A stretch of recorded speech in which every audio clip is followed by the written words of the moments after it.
Good morning. Thank you for attending today's AES Corporation third quarter 2024 financial review call. My name is Megan, and I'll be your moderator for today. All lines will be muted during the presentation portion of the call with an opportunity for questions and answers at the end. If you would like to ask a question, please press star 1 on your telephone keypad. I would now like to turn the call over to Susan Harcourt, Vice President of Investor Relations at AES Corporation. Susan, you may begin. Thank you, Operator. Good morning and welcome to our third quarter 2024 financial review call. Our press release, presentation, and related financial information are available on our website at aes.com. Today, we will be making forward-looking statements. There are many factors that may cause future results to differ materially from these statements, which are disclosed in our most recent 10-K and 10-Q filed with the SEC. Reconciliations between GAAP and non-GAAP financial measures can be found on our website along with the presentation. Joining me this morning are Andres Gluski, our President and Chief Executive Officer, Steve Coughlin, our Chief Financial Officer, and other senior members of our management team.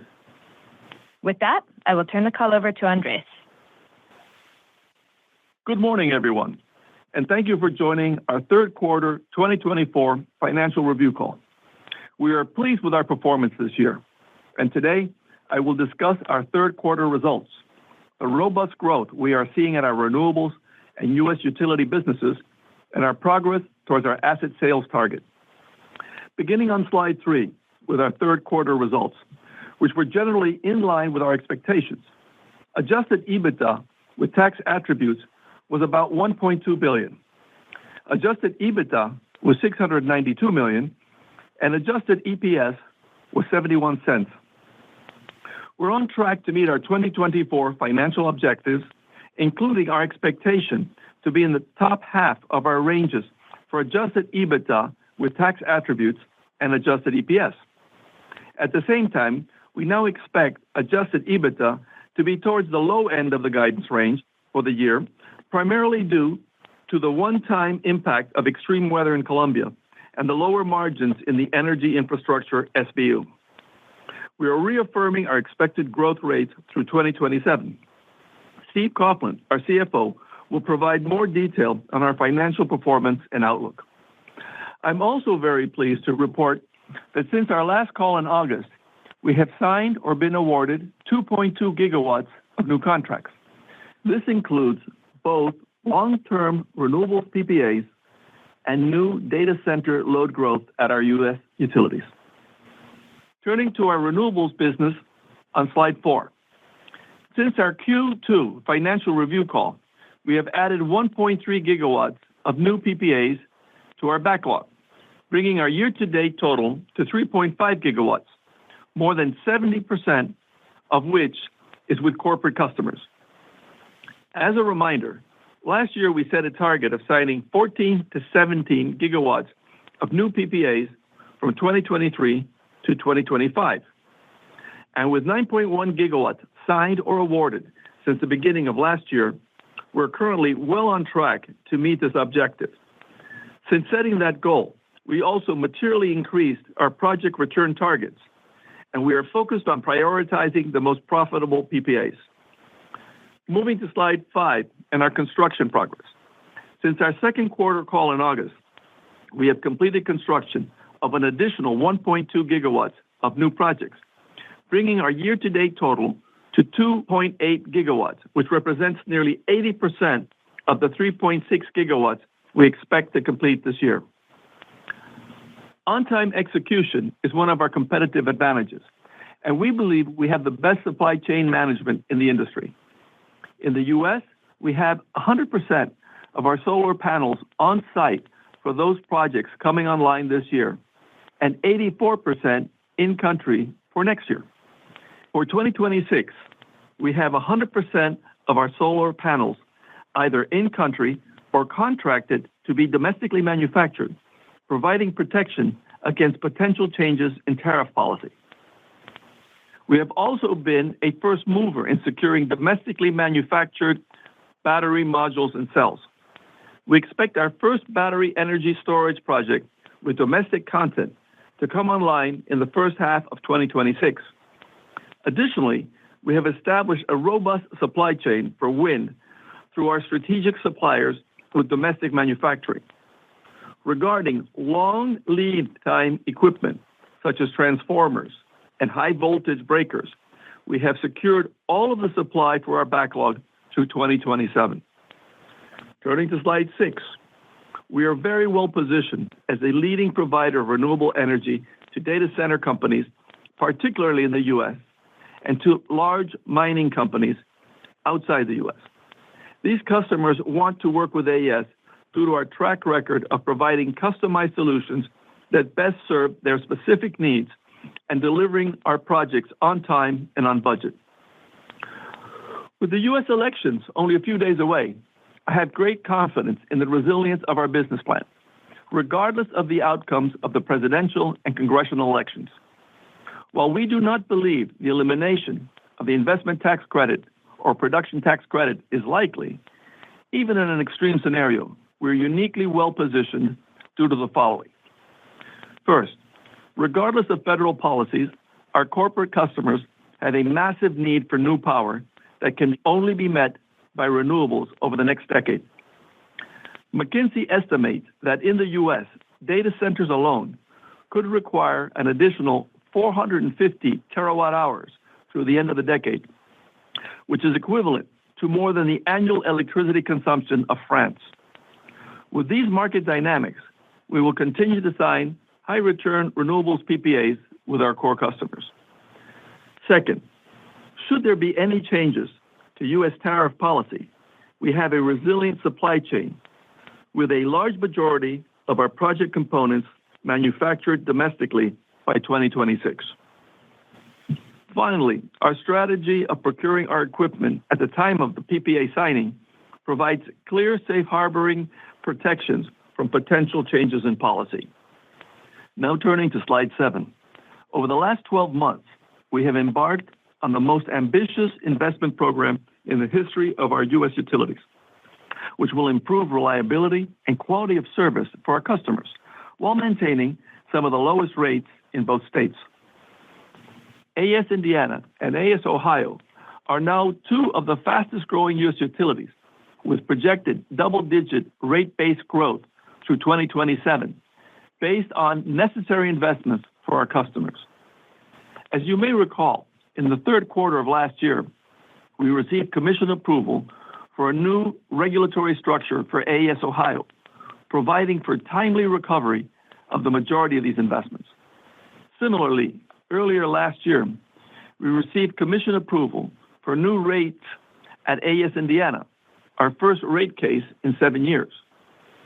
We are starting to see the benefits from the $1.2 billion we have invested in both utilities so far this year, representing a year-over-year increase of investment of 60%.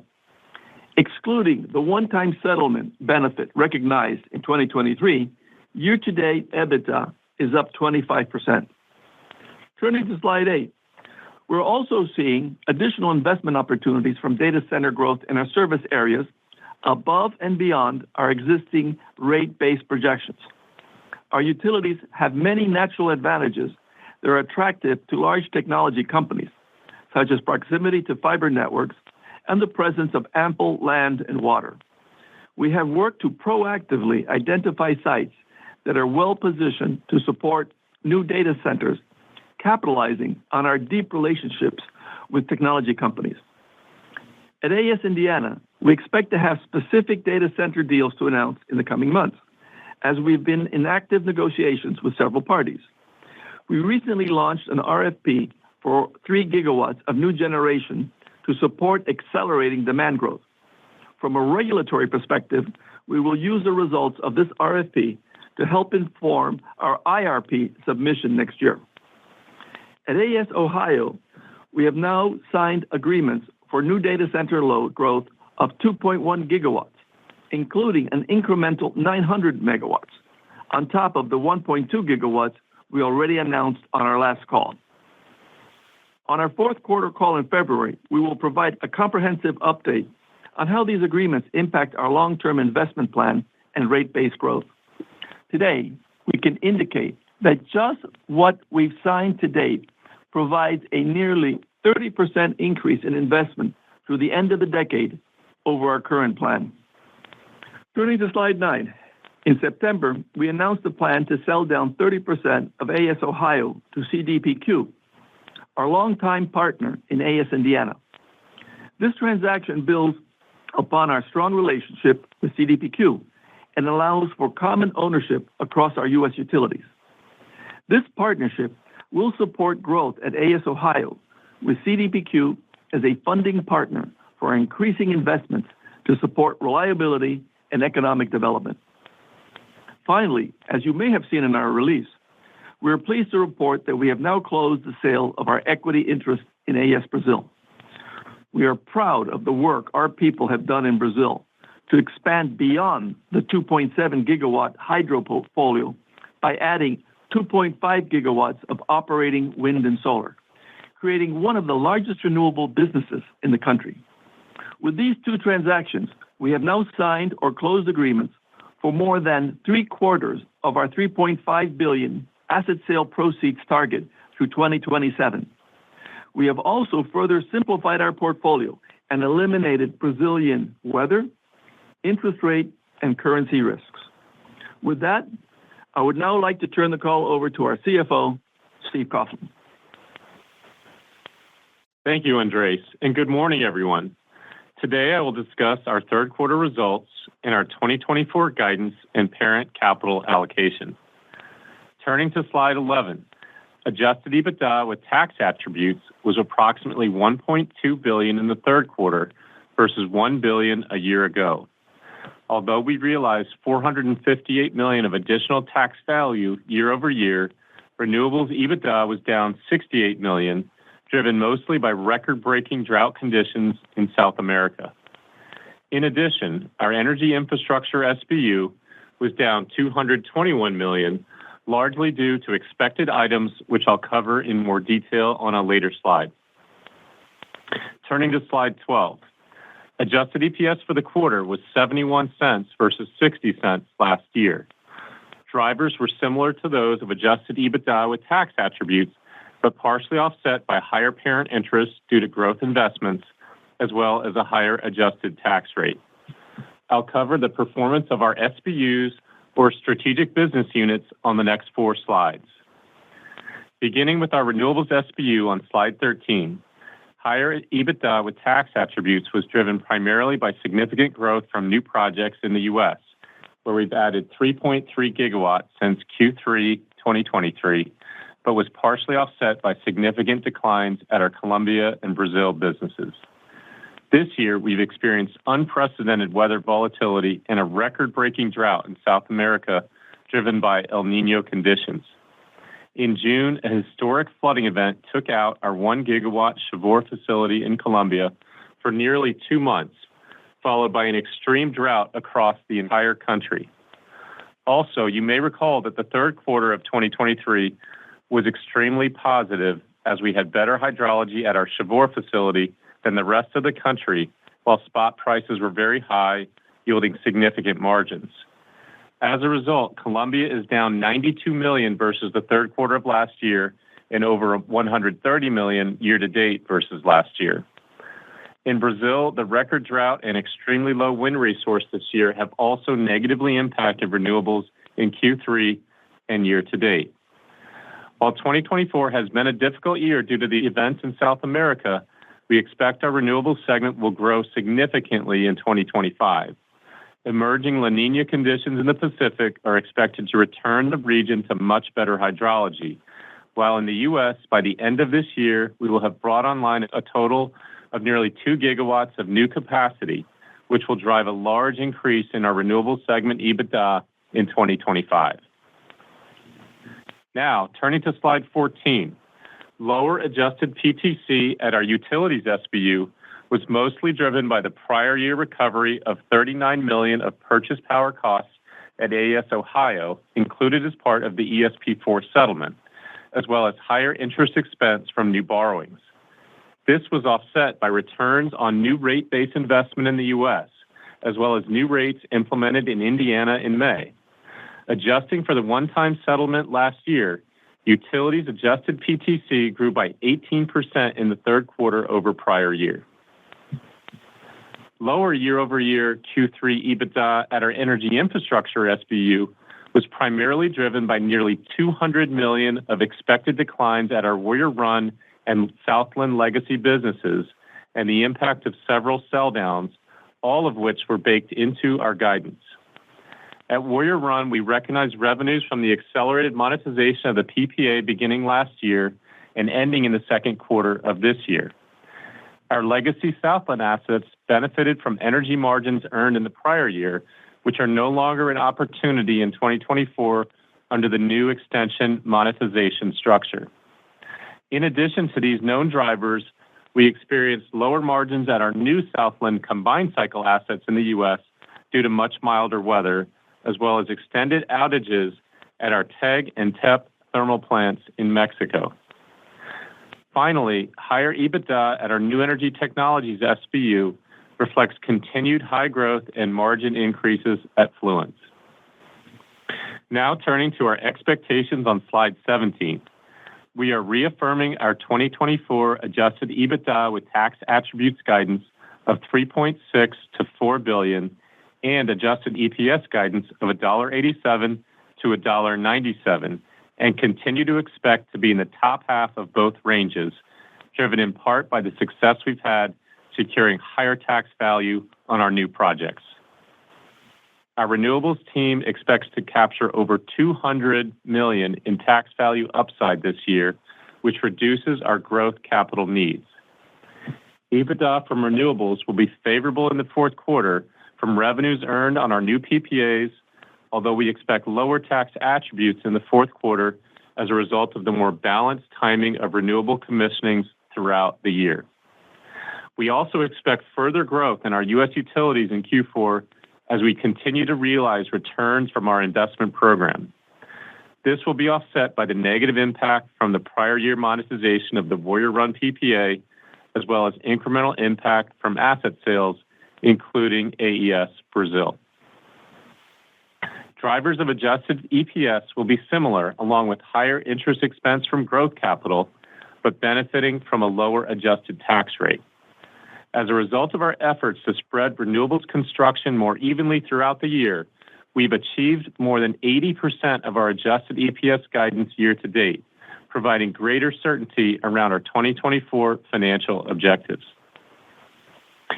Turning to slide 18. We are also reaffirming our adjusted EBITDA guidance range of $2.6 to $2.9 billion. While I'm pleased with our execution this year on our growth objectives, several large drivers have impacted results primarily at our legacy businesses, and we now expect to end the year toward the lower end of our guidance range. Milder weather compressed spark spreads in California, resulting in lower margins at our Southland combined cycle gas plants. The PPA for these assets contains an option that allows us to choose to sell the energy to the market in a given year.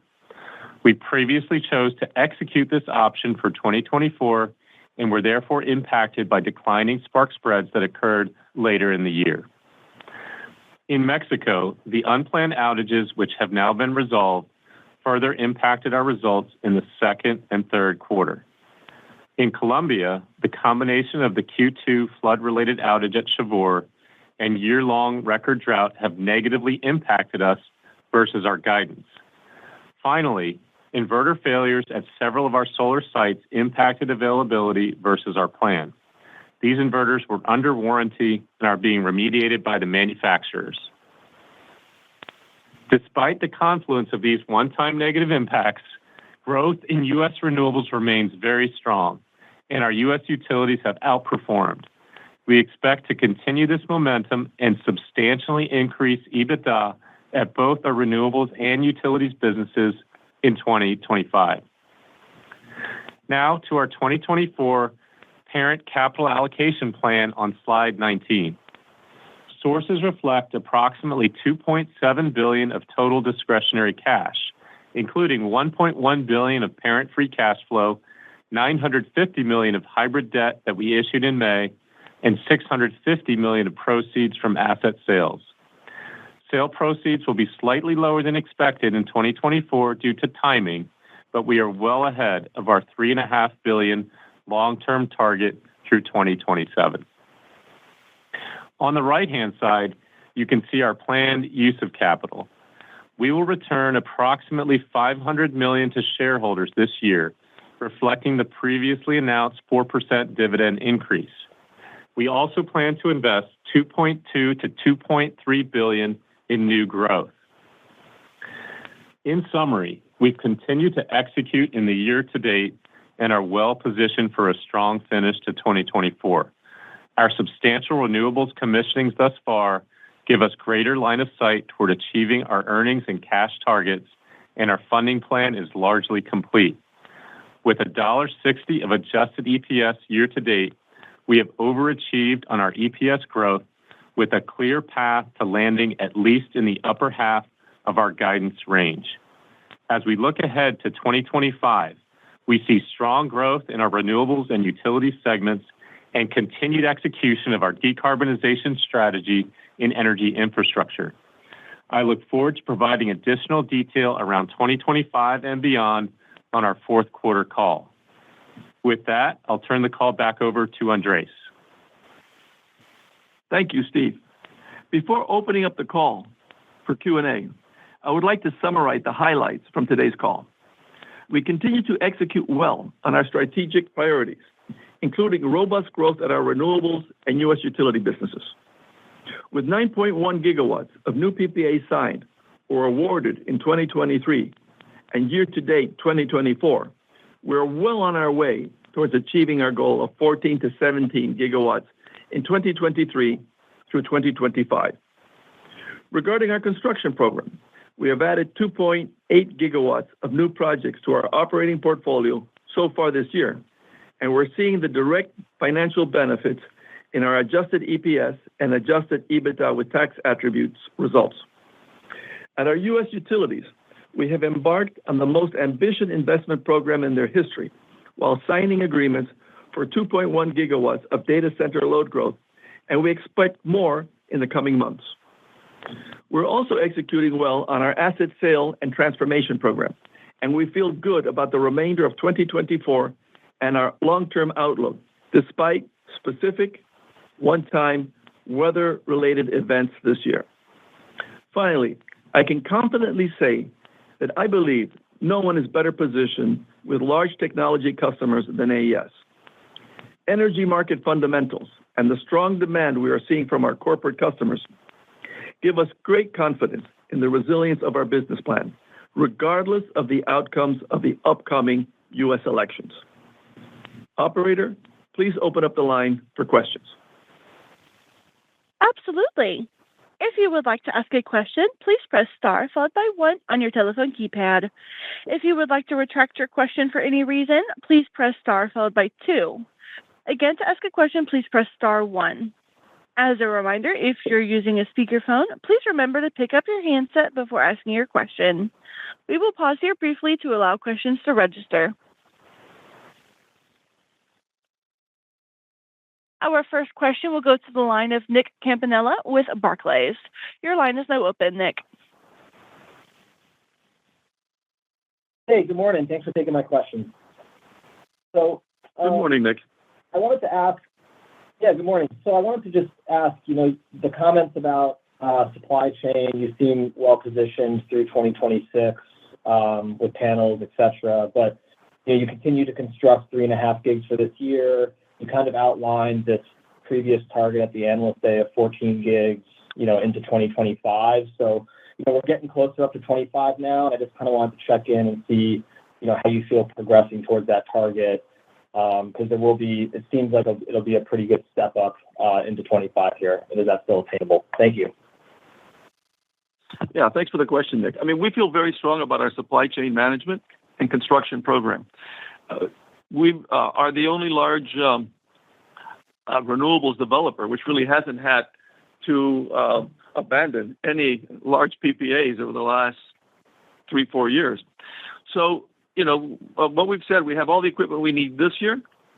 We have 84% of what we need for next year already in country. In the next month or so, we should have 100%. So we feel very good about the supply chain. And, we tend to concentrate on the big items like wind turbines, batteries, solar panels. But, you also have inverters and you have transformers, which are long lead time, and we feel very solid there. In addition, we've really had no problems with the workforce either because we have strategic relationships with EPC contractors so that they can move the crews from one project to the next. So in answering your question, we feel very good about our construction program. And as you know, in 2023, we geared up 100%. So now we've been able to really smooth out our commissioning throughout the year, and we expect that in 2025 and 2026. All right, thanks. And, when I think about, 25 again, obviously you had on an tax attribute basis, some one-timers that's kind of putting you a little lower here. And I sense the notable confidence on the growth into 2025. Can you just kind of quantify for us, how much is really just return to normal versus, new EBITDA from, renewables contributions? And then, when you consider things like Brazil rolling off, you still expect that renewable segment to grow year over year? Thank you. Yeah, look, that's a very good question. We aren't giving guidance for 2025 at this time, but you're right. What you really have is, mean reversion. You're really coming back to a sort of more normal year. 2024 is a year that we've never had before. The sort of combination of extreme floods and extreme droughts in some of our service territories. Largely driven by El Niño. Coming into La Niña, we expect a return to normal. But you also correctly point out that we're maintaining all of our guidance and our long-term growth rates without Brazil. And so that means that the other sectors are picking up. So to the extent that I can say we expect next year to be a more normal year, and that, we've absorbed the sale of Brazil by increasing the growth rates, especially in U.S. renewables and U.S. utilities. Yeah, hey, Nick, it's Steve. I would just add, we've added and will add a total of 3 gigawatts of new renewables this year across the portfolio. So there's, in addition to some more normalization with like the La Nina coming in South America, the install base is going to be significantly higher. So that's part of it. Renewables segment will grow significantly. And we also have outside the renewables, we have the utilities growth. So with a full year of new rates in Indiana and continued rate-based growth in Ohio. That makes sense. Thanks for answering those questions, and we'll see you soon. Thank you. Thanks, Nick. Thank you, Nick. Our next question goes to the line of David Arcaro with Morgan Stanley. David, your line is now open. Hey, thanks so much. Good morning. Good morning, Dave. I was wondering if you could elaborate on the outperformance you had in tax credits that you received. You referenced the $200 million higher than expected tax credits. Wondering what that stemmed from, and is there an opportunity for any more, outperformance from here? Yes. Hey, David, Steve. Definitely been a very good year. Look, this is, I would say, a very core competency for us and a key differentiator. We have, I think, the strongest tax team and renewables finance team there is. We're always looking to ensure that we maximize the tax value opportunity, because what does that do? It reduces our capital requirements and also increases returns. So we've had a good year. We've done a number of things to ensure we qualify for bonuses, including places where there's a brownfield adder that allows us to qualify for the energy community. These are sites that were formerly, say, agricultural sites that had different materials, chemicals applied that allow them to qualify. So we've done a lot of research and digging to justify adders where we can. So the other thing we're doing is, all tax credits are not created equal. So because of our track record, people tend to come to us and expect, and we get less of a discount and we get people very focused on working with us. So I would say, monetizing through transfers, we've had a lot of success, and transfers do tend to get recognized a little earlier than through the tax equity partnerships, but the credit value. So that's part of it as well. So I do see this as, potential upside in the future, but of course, there's other things going on in the portfolio. We have to take a holistic look, and when we give guidance in 25, we'll update you guys on the entire portfolio. Okay, got it. That's helpful. Thanks. Yeah, good to see just chipping away at the financing need with that. And then wondering if you could just touch on what renewable returns have been on the incremental projects that you've been signing, I guess, since raising your return expectations earlier in the year. How have those return levels been trending? Has there been continued momentum upwards? Well, we're seeing good returns from our projects, and we continue to see a market that values what we bring to our customers. So the answer to that is yes, that we continue to see our newer projects have been within that range, towards the upper end of that range. So we feel very confident in the numbers that we've provided. Okay, got it. Appreciate it. Thanks so much. Thanks, Dave. Thank you, David. Our next question goes to the line of Durgesh Chopra with Evercore ISI. Durgesh, your line is now open. Hey, thank you. Good morning, team. Thanks for taking my questions. Just wanted to start off with, hey, good morning, Andre. Just wanted to start off with the actual portfolio that is going to come online, not front on the guidance, but in terms of the 2.8 gigawatts that's coming online this year, should we expect an uptick in that number as we go into 2025, the actual construction and getting projects online? Yeah, so this is Steve. So we'll give that guidance in February. So there's a number of moving pieces here. I would say the largest inflection will be beyond 2025, Durgesh. And so I expect renewables will be up somewhat, but I think based on what our COD schedules look like, the largest increases will come in 26 and 27. Got it. Okay, that's very helpful. That's just project timing. Okay, I have two other questions. First, on the hydrogen project with APD, there may have been some changes there with the activist involvement with the company. Just can you update us, what your plan is there? How much capital might you have invested, to date, and what do we do with those gigawatts coming online? Just anything you can share there, that would be helpful. Sure. No, I appreciate the question. Look, we have developed a very attractive 1.5 gigawatts of renewables, which, as you know, there's a market that there's a shortage of large, advanced renewable projects. So we have to see, when 45V comes out and other things, how much of this goes to hydrogen. But in any case, we have a very attractive asset there. Regarding, outside of the States, I do see those projects likely going forwards with Asian buyers stepping up and as partners in the early part of it. So we don't have a lot of money invested other than the development money that we've done. However, I think that this is probably some of the best in pipeline development that we've done because it's a particularly attractive asset. Got it, Andres. That's very helpful. I mean, this is part of the backlog that you show, right? I believe that number is 12 now. Is that the 1.5 gig? Is that included in the 12? No. We only include in our backlog that which is signed or awarded. It's at the very final stage. We've never taken any project out of our backlog, really.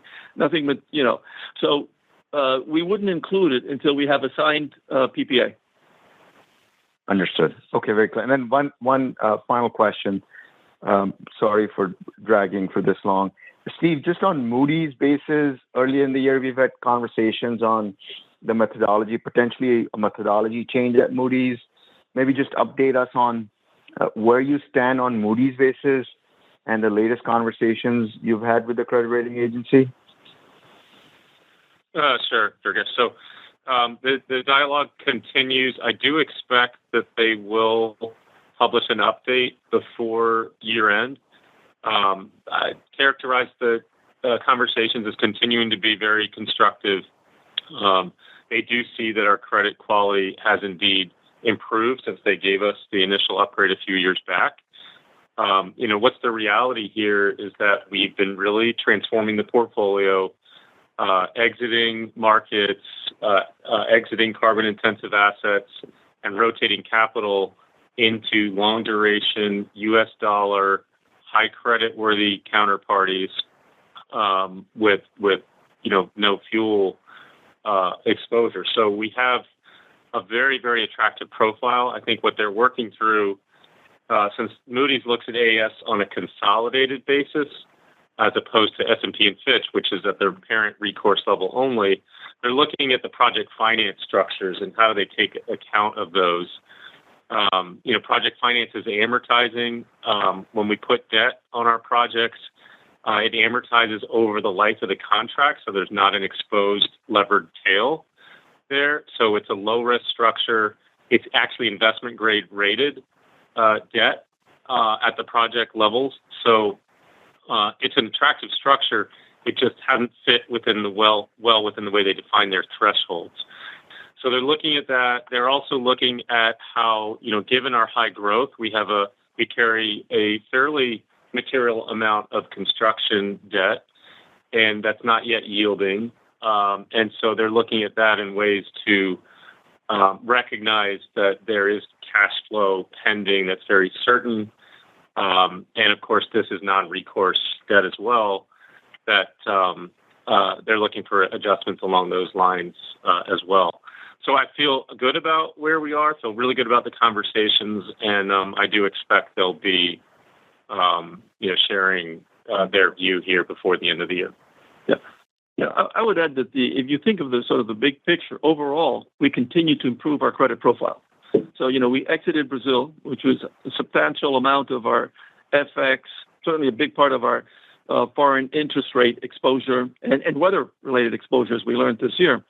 So as we shut down coal plants or sell coal plants, you're changing, 2-year PPAs with fuel risk for really long-term 20-year PPAs with no fuel risks with investment-grade off-takers in the U.S. So I feel, very confident that any credit rating agency looking at the overall company, where we are today versus where they gave us the ratings a year or two ago, is a substantially better company. Got it. Really appreciate that color, guys. Thank you. Thank you, Durgesh. Thank you, Durgesh. Our next question goes to the line of Julian Dumoulin-Smith with Jefferies. Julian, your line is now open. Hey, good morning, team. Thank you guys very much for the time. I appreciate it. Can you guys hear me? Julian. Very well. Hey, thank you, Andres.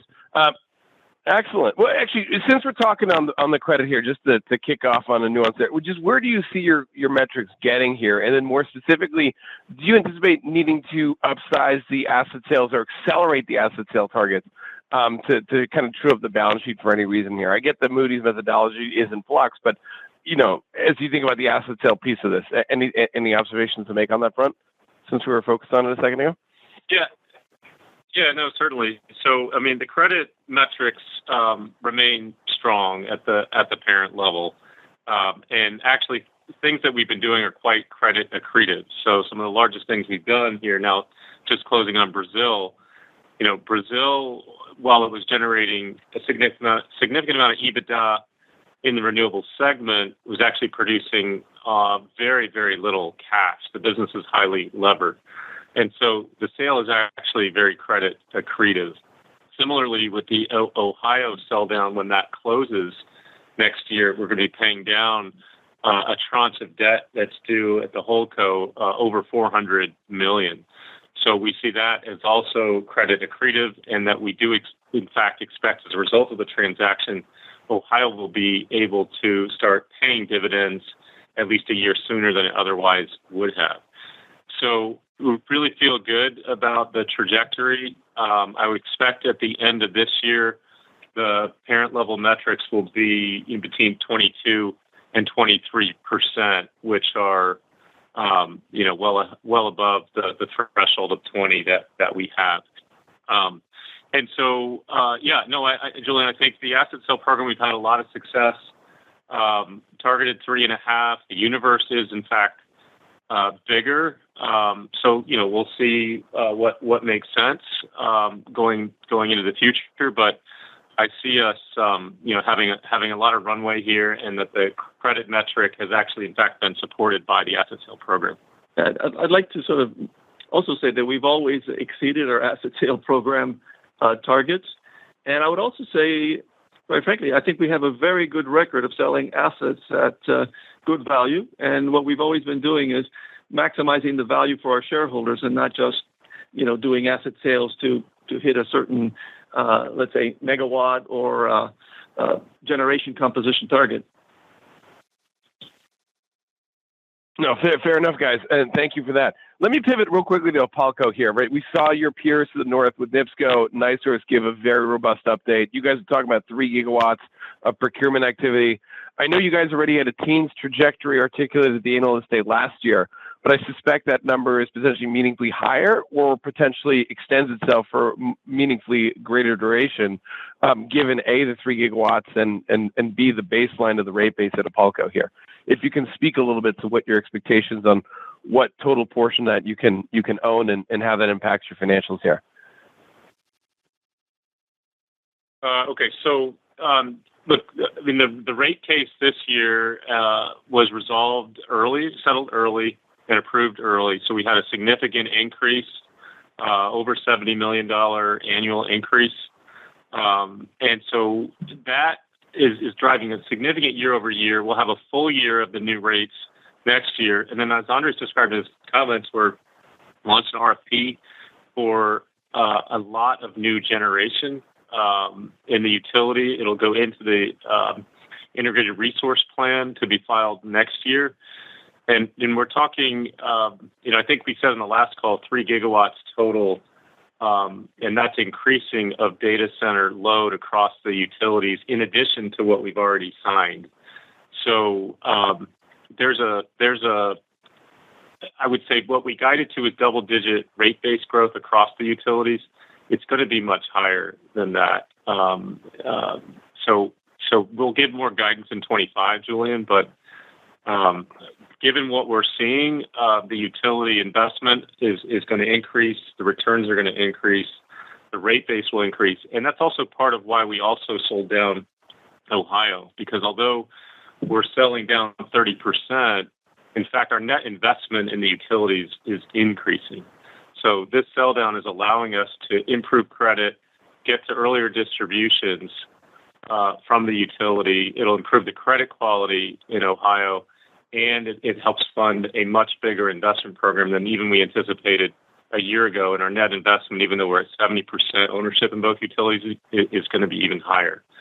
So that's how I would look at it. And of course, in Indiana, it's an integrated utility. So not only do we have the load on the network, but we also have the generation piece to supply as well. So we see a lot of generation growth.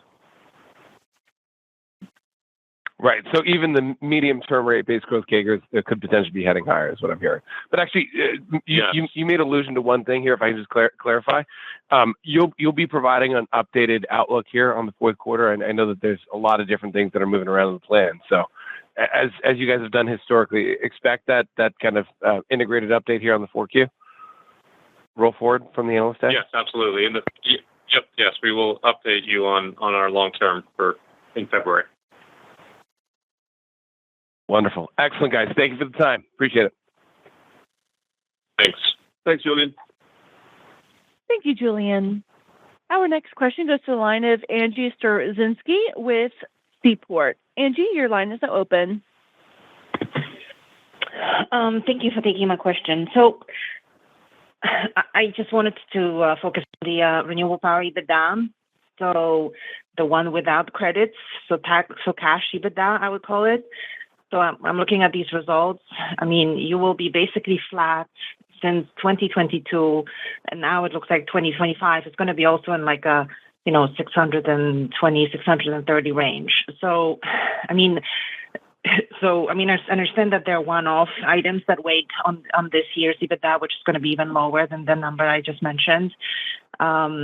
So, I mean, there has to be some growth in that number, and I hear you, Steve, that there will be some in 26, 27, but you're making very substantial investments, and we're not seeing growth in that cash renewable EBITDA. Now, the reason I'm actually asking about it is because if you look at the parent free cash flow, parent distributions, I mean, the vast majority of them come from energy infrastructure, but that's a segment that is shrinking. So I will have to rely on cash distributions from renewables very soon in order to hit the free cash flow expectations. So I'm just hoping that we can reconcile this.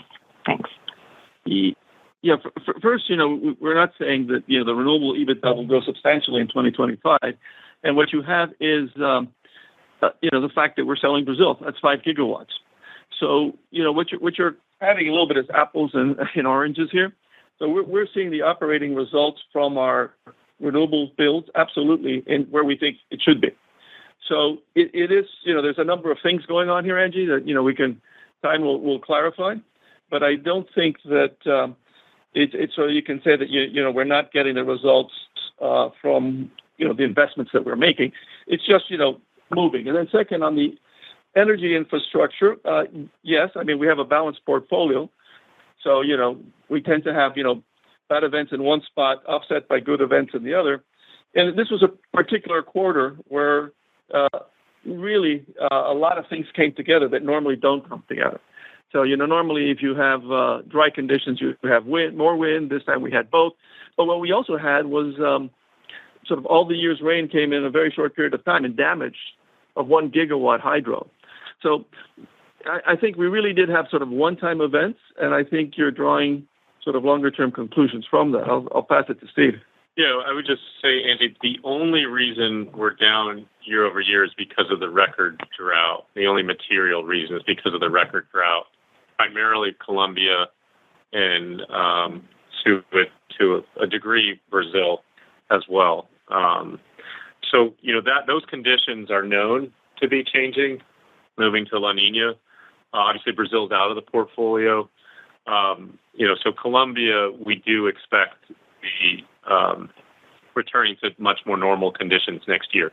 And don't forget, we also had an extremely high third quarter last year in Colombia, unusually high. So it makes the year-over-year comparison look more extreme. But what's the reality is the U.S.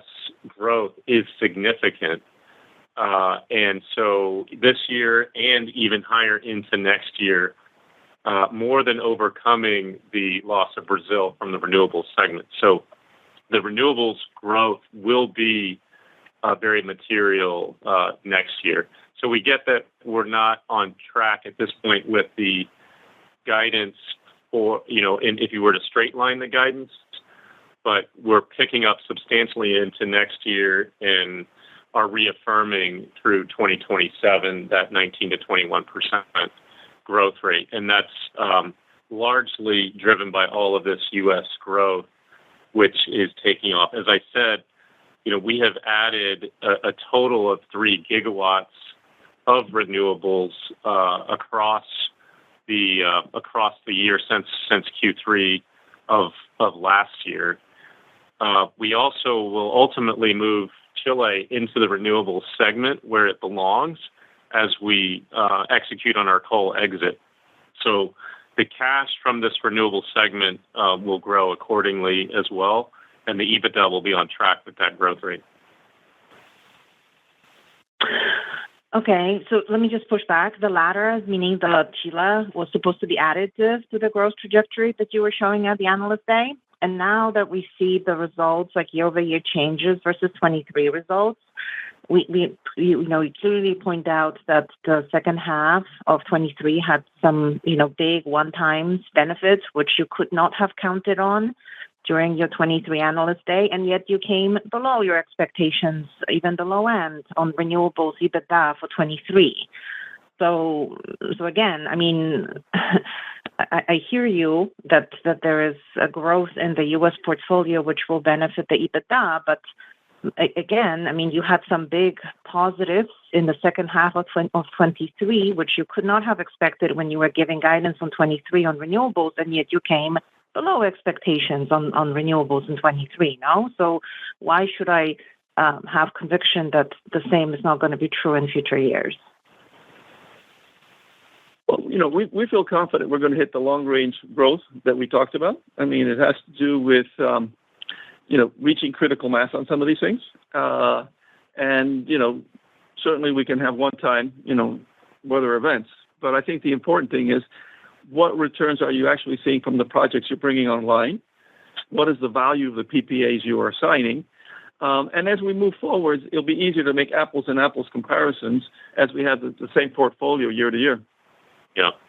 The other thing I would say, Angie, is referring to last year, we did end up having more of our commissionings very late in the year. In fact, most in December. So a little later than expected. This year, we have substantially changed that trend.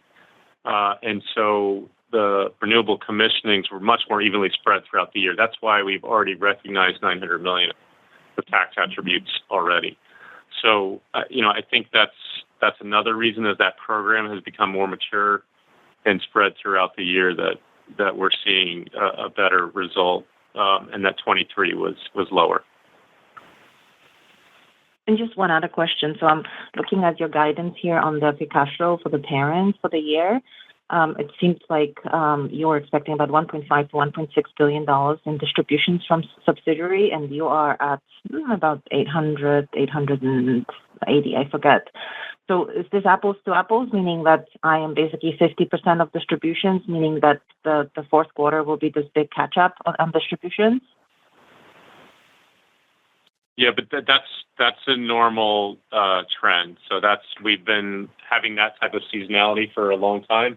In I would say in most cases, the cash is already sitting there. It's based on the windows in time relative to our debt service that we're also allowed to pay dividends. So we have clear visibility into the remaining dividend. It's just a matter of timing at this point as to when they get released on the periodic, twice a year, once a year in some cases. So I'm very, very confident in the distribution level. Okay, thank you. Thank you, Angie. Thank you, Angie. Our next question goes to the line of Michael Sullivan with Wolfe Research. Michael, your line is now open. Hey, good morning. Good morning, Michael. I know that kind of got hashed through a bunch there on the last line of questions or commentary, I guess. Just to make it simple, like you keep talking about significant growth in 25. We obviously don't know what that means exactly, but you have this 5 to 7% EBITDA CAGR off of 23. When do you get inside of that within your plan? Yeah. So again, we'll give an update in February. The early years, as we have been executing on the transformation and things like the Brazil exit, we'll have the Vietnam exit next year. We had the Warner Run shut down, and so that goes away. So that weighs on the early years, but the trajectory, as I said, there's more of an inflection point beyond next year overall, getting through the 2027 period. So what's happening is that the renewables will grow significantly next year. The utilities will grow significantly, catching back up to closer to that level of return or growth that we've been expecting. But the energy infrastructure shrinking has been a little more front end loaded. And then the Brazil sale obviously is a headwind in renewables in the near term, but we're significantly more than offsetting it next year. So that's how I would characterize it. We feel good about the the growth rate overall, but it's influenced by how we execute on the transformation as well as the growth. And the transformation shows up in the shrinking of the energy infrastructure.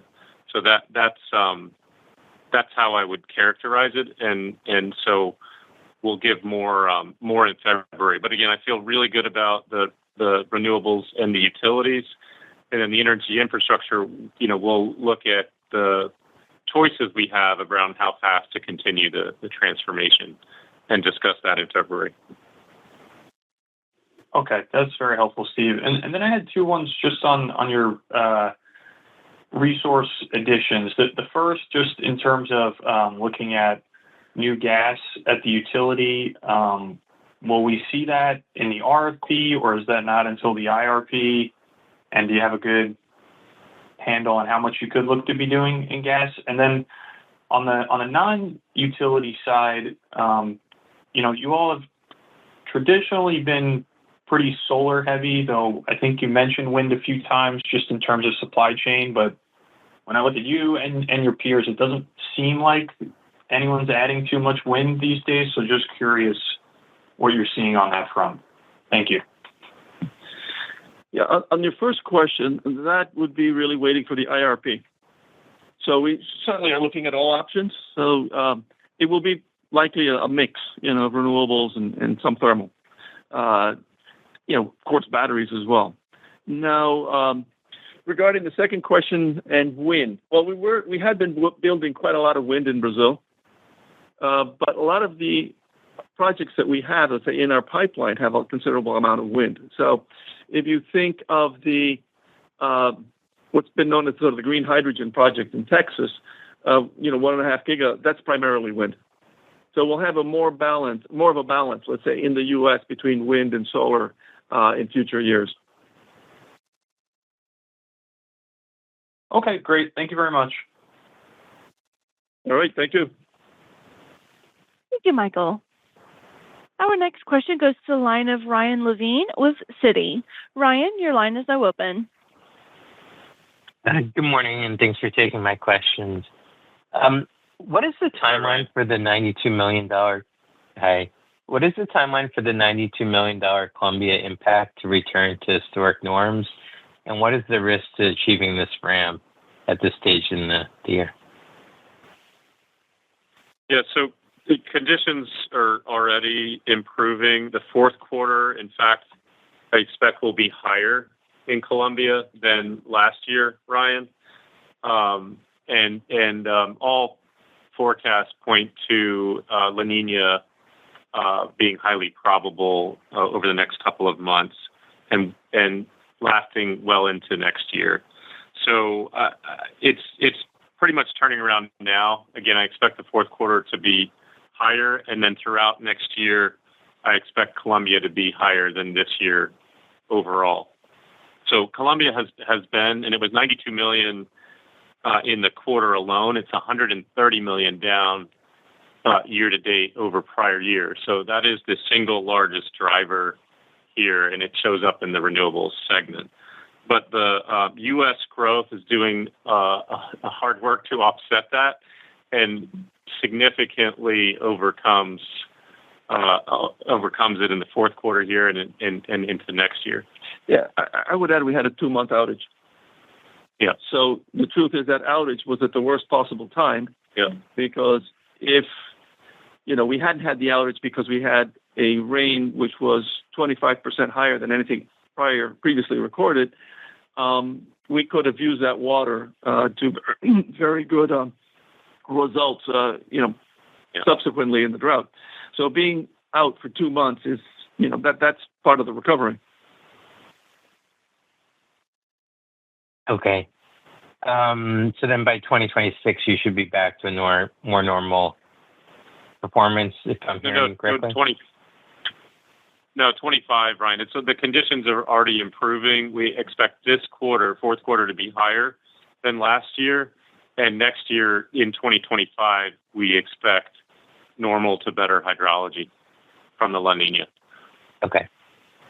And then maybe switching gears, you referenced in your prepared comments the impact to California spark spreads. Are you looking to change your hedging strategy there, or any color you could share around the outlook going forward for the Southland asset? Yeah, so just as a reminder, the Southland structure has a 20-year contract for capacity and energy. So we have a very known monetization stream. It is at our election annually, a year in advance, to decide whether we want to market the energy ourselves and hedge it, or put it to the off-taker under the PPA. So for 24, we did previously decide at the end of 22 to call the energy to us and to market it. Unfortunately, spark spreads changed significantly during the time that we made that decision, and we're executing on the hedge program.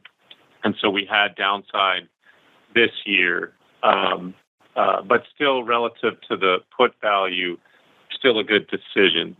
And so we have made that decision also for 2025 that we will market the energy. We are over 95% hedged already at values well in excess of the put value. So the market has changed. The market has compressed a lot due to better hydro conditions. What we've had is milder weather. There's been a lot more battery penetration in California. So the market value is not as high over the long term as it had been, back in 22 when we first made that decision. But nonetheless, we see overall the strategy has been increasing or has added value over the put. It's just not as much as we expected when we gave the guidance, unfortunately.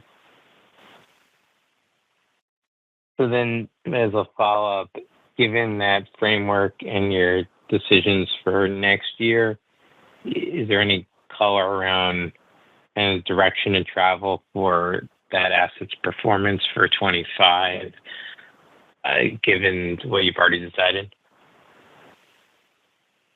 Yeah, I mean, I would say at this point, since we've already decided on 25, it is in excess of the put value, and we're already nearly 100% hedged, 95% hedged, as I said. So the value is lower than it was in the original guidance, but still above had we taken a no-risk strategy. And then for 2026, we have not yet made that decision, and we'll have to here later in the fourth quarter, and we'll update you all on that later. And that will be based just upon what we see in the hedge market at the time relative to the put value. Thanks for taking my questions.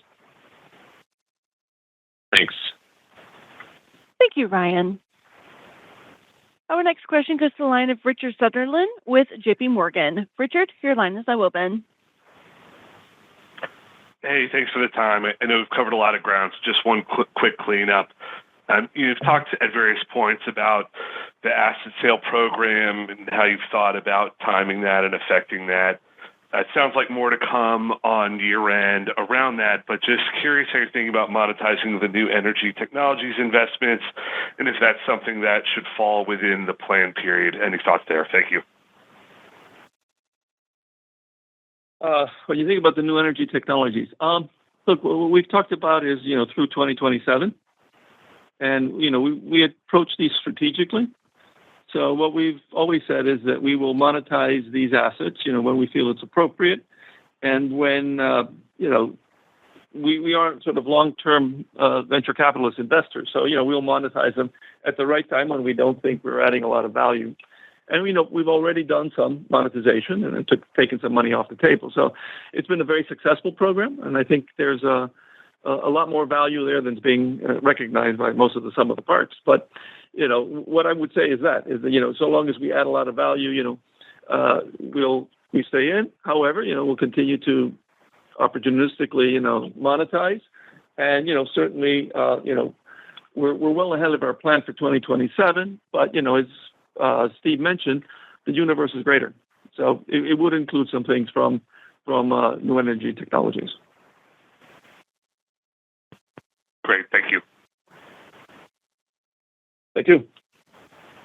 Thank you, Richard. There are no additional questions waiting at this time, so I'll turn the call back over to Susan Harcourt for closing remarks. We thank everybody for joining us on today's call. As always, the IR team will be available to answer any follow-up questions you may have. We look forward to seeing many of you at the EEI Financial Conference later this month. Thank you, and have a nice day. That concludes today's conference call. Thank you for your participation. I hope you have a wonderful rest of your day.